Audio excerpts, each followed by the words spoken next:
Video সংক্রান্ত অনেক গুরুত্বপূর্ণ এবং মূল্যবান আলোচনা করব আপনাদের সাথে। আমার সাথে থাকার জন্য আপনাদের অনুরোধ জানানো হলো। আমার সাথে থাকেন, প্রথম থেকে শেষ পর্যন্ত ভিডিও দেখলে আমি অনেক খুশি হব। তাহলে চলুন গুরুত্বপূর্ণ টপিকস নিয়ে আমরা আলোচনা করি। আমরা যারা কন্টেন্ট ক্রিয়েটর, ব্লগার, ব্লগ বানাই তাদের আমাদের অনলাইনের গাইডলাইন মেনে আমরা যদি সঠিকভাবে কাজগুলো করে যেতে পারি তাহলে অবশ্য করে আমাদের পরিশ্রম সার্থক হবে।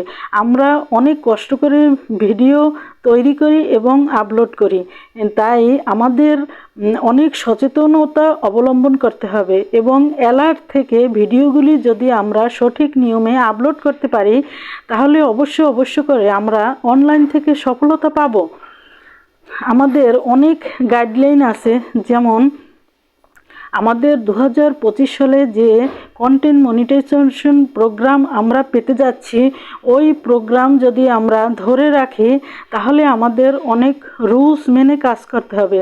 যেমন প্রতিদিন আমাদের 2 থেকে 3টা রিলস ভিডিও আপলোড করতে হবে এবং রিলস ভিডিওগুলির নিয়ম হলো 15 সেকেন্ডের উপরে 90 সেকেন্ডের মধ্যে রিলস ভিডিও তৈরি করতে হবে এবং আপলোড করতে হবে, এবং সাথে একটা লং ভিডিও আপলোড করতে হবে, একটা টেক্সট পোস্ট করতে হবে এবং একটা ছবি পোস্ট করতে হবে।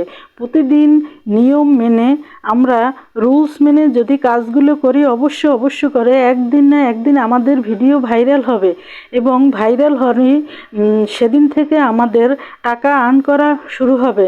তাইলে আমরা অ্যালার্টভাবে সবসময়ের জন্য ভিডিওগুলি তৈরি করতে হবে যাতে আমাদের ভিডিওতে কপিরাইট না আসে এবং পলিসি ইস্যু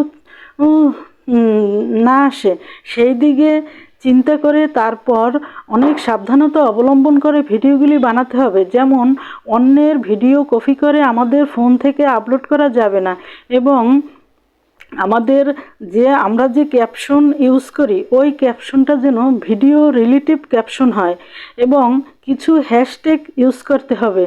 তারপরে হচ্ছে আমরা কোনো সমাজের কোনো অসামাজিক কথা মানুষের উপর যেন কোনো আমাদের দ্বারা আমাদের ভিডিও দেখে ক্ষতি না হয় সেই দিকে খেয়াল রাখতে হবে।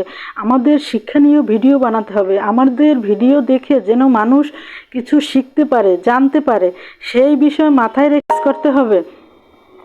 আমরা আমাদের ভিডিওর ব্যাকগ্রাউন্ড সুন্দর করতে হবে, আমাদের গেট আপ সুন্দর রাখতে হবে, আমাদের কথাগুলো যেন সুন্দর হয়, মানুষ শুনতে যেন পছন্দ করে, দেখতে যেন ভালো লাগে।